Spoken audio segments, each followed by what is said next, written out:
Here on One News Now, I'm Sean Yao. President Bongbong Marcos is meeting with Chinese President Xi Jinping this afternoon, where trade and investment between the two countries are expected to be tackled, as well as the issue on the West Philippine Sea. To give us the latest, we have Marian Enriquez joining us live from China. Hi, Maan. Are there any updates on the meeting between PBBM and President Xi?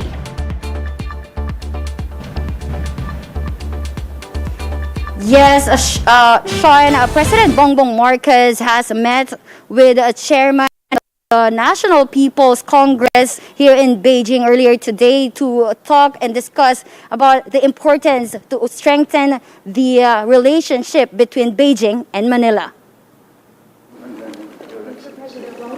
During the meeting at the Great Hall of the People, President Marcos told Lee that their countries must look upon the next few years as years of opportunity and that the two nations have been given an opportunity to remake their global economy together under a new normal. Marcos hopes that China will continue to invest in the Philippines, with China known to be involved in government-to-government cooperation with the Philippines and its private sector in trade and infrastructure. Marcos noted that though there are some disagreements, the two countries must not allow them to be the sum of their relationship. And that relationship, he said, must extend to commerce, culture, education, trade, and investment. Meanwhile, House Speaker Martin Romualdez, who is also present during the meeting, said that they are looking forward to seeing some engagements and exchanges between the Congress of China and the upper and lower chamber of the Philippines this year in harmonizing and resolving differences and deepening the relationship of the two nations. Meanwhile, on the issue of the territorial dispute in the South China Sea, Romualdez said that these kinds of meetings and state visit of the president could be opportunities to delve into the details of the matter. He said that it's been resolved that there could be further visits to thresh out because it's been a short visit.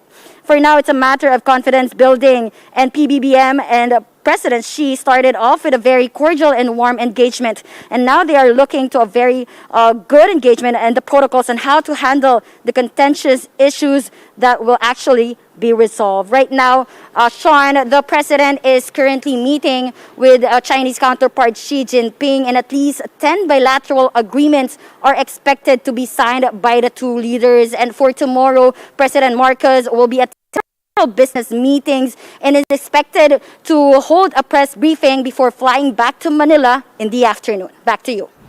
All right, we'll wait for that update then. Thank you so much for all the latest developments there in Beijing. That was Maan Enriquez reporting to us live from China. Back here in the Philippines, PAGASA is monitoring two low-pressure areas within the Philippine Area of Responsibility. PAGASA estimates the first LPA at 300 kilometers south-southwest of Puerto Princesa City in Palawan, while the other LPA was spotted at 285 kilometers east-northeast of Surigao City. These weather disturbances are not expected to develop into tropical depressions within the next 24 hours. However, because of this, moderate to heavy with at times intense rains can be expected over eastern and central Visayas and the Caraga region. Meanwhile, light to moderate with at times heavy rains can be experienced over Mimaropa, the Bicol region, the rest of the Visayas, and the rest of Mindanao. Aside from the LPAs, the effects of the La Nina and the Amihan are also contributing to the bad weather. Ngayong buwan ng Enero, mas nakikita natin o mararanasin natin yung peak o kumbaga yung pinakamataas na epekto ng amihan. Kaya bukod sa malamig na temperatura na nararanasan natin sa iba't ibang mga lugar ay nagdudulot din ito ng mga pag-ulan. One News Now will be back with more stories after this quick break.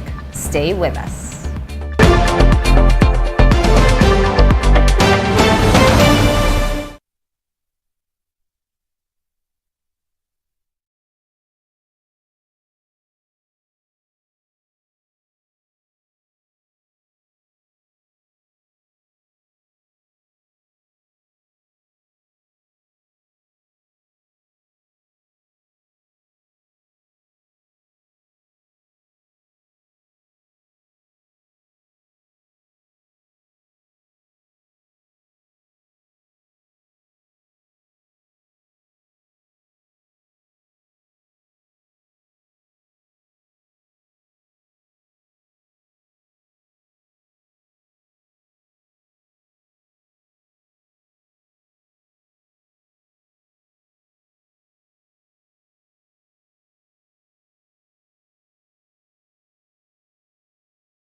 You're still watching One News Now. I'm Sean Yao.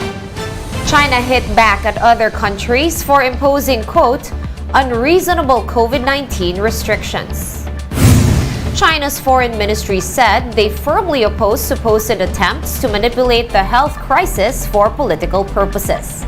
The ministry added that the entry restrictions implemented by other countries on their citizens, quote, lack scientific basis. Recall that several nations like the United States have imposed stricter curbs for travelers coming from China due to its soaring number of infections. Chinese officials have now vowed to take corresponding measures according to the principle of reciprocity. We are willing to improve communication with the world and work together to overcome the COVID-19 pandemic. But we also believe that the entry restrictions that some countries imposed only on China lack scientific basis. Some excessive practices are simply unacceptable. And the International Monetary Fund, or IMF, warns that a third of the world could fall into recession in the next 12 months. And the current reports on Bloomberg TV. Those recession concerns are still here. Yeah, I think this is the year that the bill is expected to come due, basically. Last year, we had all those rising interest rates around the world. It takes a while for that to impact people's bank balances and mortgage repayments. That will flow through to the consumer side of at least the developed economy this year. That's one side of it. Then, of course, you have the idiosyncratic effects. You have the Russia war in Ukraine. That's ongoing and impacting price of energy in Europe. That's a big issue. You've got China's slowdown. You've got US where it is. Some talk that they may escape a recession, but nonetheless, it's certainly not the engine of global growth that it was. So when you look at it, Europe and the US and China all together, it points up to a sluggish year for the world economy, and there is expected to be a lot of pain in the months ahead. The official PMI numbers out of China, not great. The beige book on China, again, looking like we ended the year in a pretty deep slump. What are the expectations in terms of how quick the rebound could be in the first quarter, given we know the COVID spread, we know all of these now travel restrictions in place as well? Yep, I think it's a pretty confusing picture, Heidi. Most analysts, from what I read, are basically saying December was worse than anticipated. I suppose that stands to reason given the developments up there.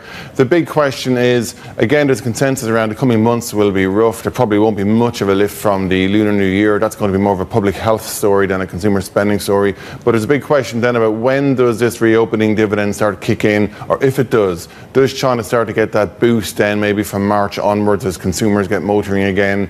And as businesses get back on their feet. But at the moment, it's a pretty tough picture for the economy. Certainly all the focus remains on the spread of the disease rather than any economic rebound, which probably means the authorities will have to put more public money into the system to keep things ticking over. But I think a big question mark now over just when this dividend from the reopening does kick in, and of course whether the property sector gets back on its feet and whether the external demand story for Chinese goods kick in. So a lot of variables for China's economy at the moment, a lot of unknowns, I would say. For more updates, visit News 5, The Philippine Star, and Business World online. Visit our website, onenews.ph, for more in-depth analysis. You can also catch One News on Signal Play. Register for a free account at www.signalplay.com and stream One News live anytime, anywhere. I am Sean Yao. We are One News.